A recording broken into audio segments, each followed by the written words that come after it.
നമസ്കാരം. വിളിച്ചു വരുത്തി അപമാനിക്കരുതായിരുന്നു, എന്നാലും പാകിസ്ഥാന്റെ പ്രധാനമന്ത്രി. അപമാനം എന്ന് പറഞ്ഞാൽ വെറും അപമാനമൊന്നുമല്ല, നല്ല അസൽ അപമാനിച്ചു കാലുവാരി നിലത്തടിക്കൽ എന്ന് വേണം പറയാൻ. അതും ആരാണ് അപമാനിച്ചത് എന്നതാണ് മറ്റൊരു പ്രധാനപ്പെട്ട വിഷയം.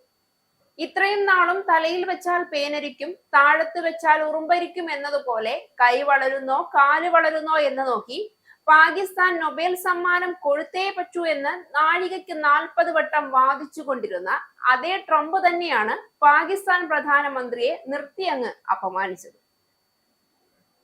ഇനി അപമാനിച്ച വിഷയമാണ് കുറച്ചുകൂടി ഇന്ത്യക്കാർക്ക് കേൾക്കുമ്പോൾ രോമാഞ്ചമുണ്ടാകും. ഇന്ത്യൻ പ്രധാനമന്ത്രി നരേന്ദ്രമോദിയുടെ അസാന്നിധ്യത്തിലും മോദിയെ ചേർത്ത് പിടിച്ചു പുകഴ്ത്തിയും അഭിനന്ദിച്ചും കൊണ്ടാണ് ട്രംപ് പാക് പ്രധാനമന്ത്രിയുടെ അഭിമാനം തകർത്ത് തരിപ്പണമാക്കിയത്. എന്തൊരു നാണക്കേടായിപ്പോയി.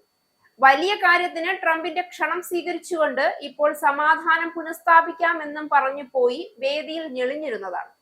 എന്നാൽ ട്രംപിന്റെ വാക്കുകൾ കേട്ടതോടെ ഷഹബാസ് ഷെരീഫിന് ഞാൻ നിൽക്കണോ പോണോ എന്ന് ചോദിക്കാനും വയ്യ, ചോദിക്കാതിരിക്കാനും വയ്യ എന്ന നിലയിലായി കാര്യങ്ങൾ. ഈജിപ്തിലെ ഷർം എൽ ഷെയ്ഖ് സമാധാന ഉച്ചകോടിയിലാണ് പാക് പ്രധാനമന്ത്രിയെ വില കുറച്ച് US പ്രസിഡന്റ് ഡൊണാൾഡ് ട്രംപ് സംസാരിച്ചത്. അത് പോരാഞ്ഞിട്ട് പാക് പ്രധാനമന്ത്രി ഷഹബാസ് ഷെരീഫിനേക്കാൾ പാകിസ്ഥാന്റെ സൈനിക മേധാവിയും ഫീൽഡ് മാർഷലുമായ അസീം മുനീറിനാണ് ട്രംപ് പ്രാധാന്യം നൽകിയത് എന്നതും അപമാനം കൂട്ടി. ഉച്ചകോടിയിൽ പങ്കെടുക്കാത്ത അസീം മുനീറിന് തന്നെക്കാൾ പ്രാധാന്യം നൽകിയ ട്രംപിന്റെ വാക്കുകൾ കേട്ട് അസ്വസ്ഥനായി നിൽക്കുന്ന പാക് പ്രധാനമന്ത്രിയുടെ ദൃശ്യങ്ങളും പുറത്തു വന്നു.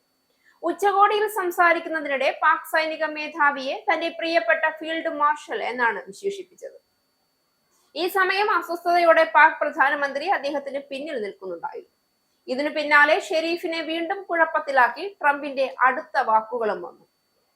ഏതാനും നിമിഷങ്ങൾക്കകം US പ്രസിഡന്റ് ഇന്ത്യയെ പ്രശംസിച്ചു. പ്രധാനമന്ത്രി നരേന്ദ്രമോദിയെ വളരെ വലിയ സുഹൃത്ത് എന്നും അതിശയകരമായ പ്രവർത്തനങ്ങൾ കാഴ്ചവെച്ച വ്യക്തി എന്നും വിശേഷിപ്പിച്ചു. തൊട്ടു പിന്നാലെ പാകിസ്ഥാനും ഇന്ത്യയും ഒരുമിച്ച് വളരെ നന്നായി മുന്നോട്ടു പോകുമെന്ന് താൻ കരുതുന്നുവെന്നും പിന്നിൽ നിൽക്കുന്ന ഷെരീഫിനോടായി അങ്ങനെയല്ലേ എന്ന് ട്രംപ് ചോദ്യം ഉന്നയിച്ചു. അപ്രതീക്ഷിതമായ ചോദ്യത്തിൽ പതറിപ്പോയ ഷെരീഫ് അസ്വസ്ഥതയോടെ പുഞ്ചിരിച്ചു. ട്രംപ് തുടർന്നു, അതെ, അവർ അങ്ങനെയാണ്, എന്നെ സംബന്ധിച്ചിടത്തോളം മഹത്തായ നേതാക്കൾ.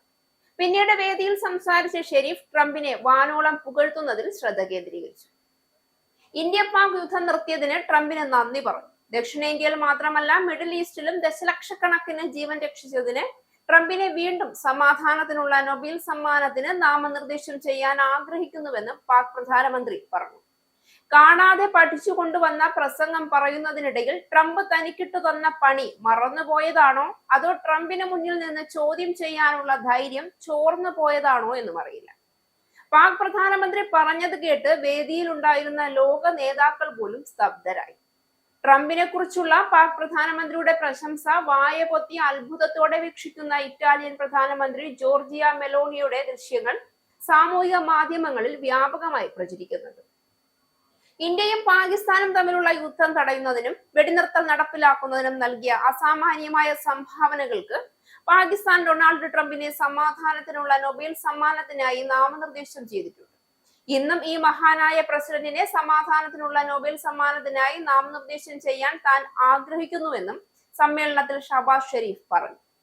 പാകിസ്ഥാൻ ട്രംപിനെ സമാധാനത്തിനുള്ള നൊബേൽ സമ്മാനത്തിനായി നാമനിർദ്ദേശം ചെയ്തുവെന്ന് ഷെരീഫ് പ്രഖ്യാപിച്ച നിമിഷം മെലോണി കൈകൊണ്ട് വായ പൊത്തുന്നതും ഷെരീഫ് ട്രംപിനെ പ്രശംസിക്കുന്നത് തുടർന്നപ്പോൾ കൈതാഴ്ത്തി ഗൗരവഭാവം നിലനിർത്തുന്നതുമായ ദൃശ്യങ്ങളാണ് പ്രചരിക്കുന്നത്. ചുരുക്കത്തിൽ ഒരു സമാധാന ഉച്ചകോടിയിൽ പങ്കെടുത്തതോടെ സമാധാനം മൊത്തത്തിൽ പോയ അവസ്ഥയിലാണ് പാക് പ്രധാനമന്ത്രിയുടെ കാര്യം.